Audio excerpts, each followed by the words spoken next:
مولانا رومی رحمۃ اللہ تعالی علیہ نے ایک بڑا ہی پیارا واقعہ لکھا ہے۔ فرماتے ہیں کہ ایک درزی تھا جو کپڑا چوری کرنے میں بڑا ماہر تھا۔ کوئی بھی کپڑا اسے سینے کے لیے دے کر جاتا تو وہ کسی نہ کسی بہانے سے کپڑے کو چوری کر لیتا، کچھ نہ کچھ چرا لیتا، وہ طرح کو ٹاکی اپنے پاس رکھ لیتا۔ ایک روز ایک سپاہی تڑنے لگا، دھڑلے سے کہنے لگا کہ درزی کی ایسی کی تیسی، مجھ سے زیادہ ہوشیار کون ہو سکتا ہے؟ میں جاتا ہوں اس کے پاس، میں دیکھتا ہوں کہ وہ میرا کپڑا کیسے چراتا ہے۔ کوٹ کا کپڑا لیا اور اس کے پاس چلا گیا اور اسے سینے کے لیے دیا۔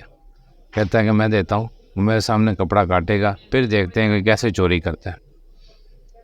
تو مجھ سے زیادہ ہوشیار تو درزی کا باپ بھی نہیں ہو سکتا۔ بڑی بڑی باتیں کرنے لگا۔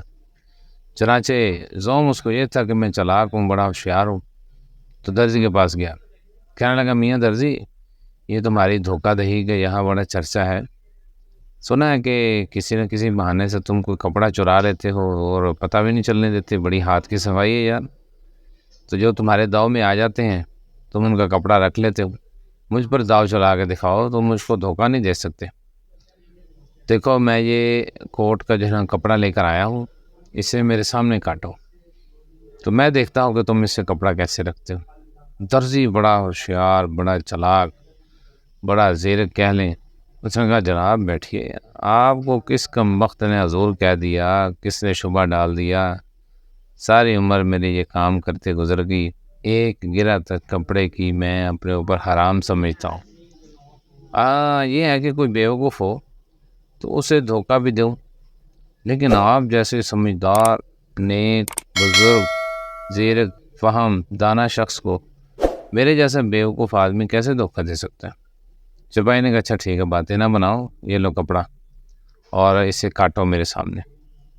درزی نے کپڑا لیا، کینچی پکڑی، ادھر سپاہی جو ہے وہ جم گیا، اپنی نظر اس کی طرف رکھی۔ مولانا رومی رحمۃ اللہ تعالی فرماتے ہیں کہ درزی بڑا مسخرہ، بڑا ظریف تھا، ہنسانے والا تھا، اور اسے بڑے سینکڑوں لطیفے یاد تھے۔ درزی نے سپاہی کو لطیفے سنانا شروع کیے۔ ایک لطیفہ ایسا سنایا کہ سپاہی جو ہے وہ ہنس ہنس کر بے حال ہو گیا، پیٹ پکڑا، تھوڑی دیر کے لیے منہ کے بل جھک گیا۔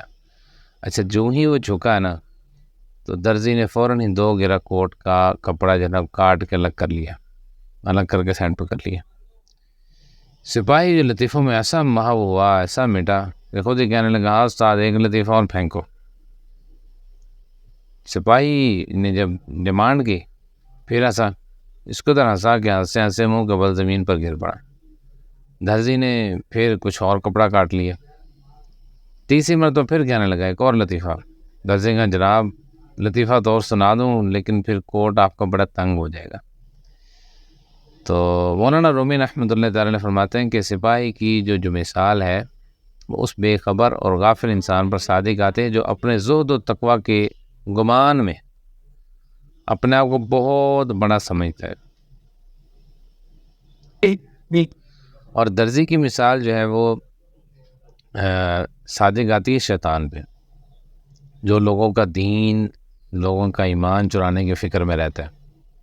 تو غافل انسان کیا کرتا ہے؟ اپنے آپ کو ہوشیار سمجھتا ہے اور دنیاوی شہوتوں کے لطیفوں میں کچھ اس طرح بری طرح سے پھنستا ہے کہ اس کا دین بھی چلا جاتا ہے اور ایمان کا کپڑا بھی آسانی سے شیطان جو ہے وہ کاٹ لیتا ہے، اور انسان جو ہے وہ دنیاوی شہوات میں کچھ ایسا مٹ جاتا ہے، فنا ہو جاتا ہے کہ شیطان اس کا جو سامان ہے گراں قدر یا قیمتی اس کو کاٹ لیتا ہے، اور اس کو پتہ ہی نہیں کہ کسی اور شہوت اور لذت میں محو ہو جاتا ہے، اور اس کو پتہ ہی نہیں چلتا کہ اس کی جو دین کی قبا ہے، دین کا کوٹ ہے یا دین کا جو لباس ہے وہ تنگ ہو رہا ہے۔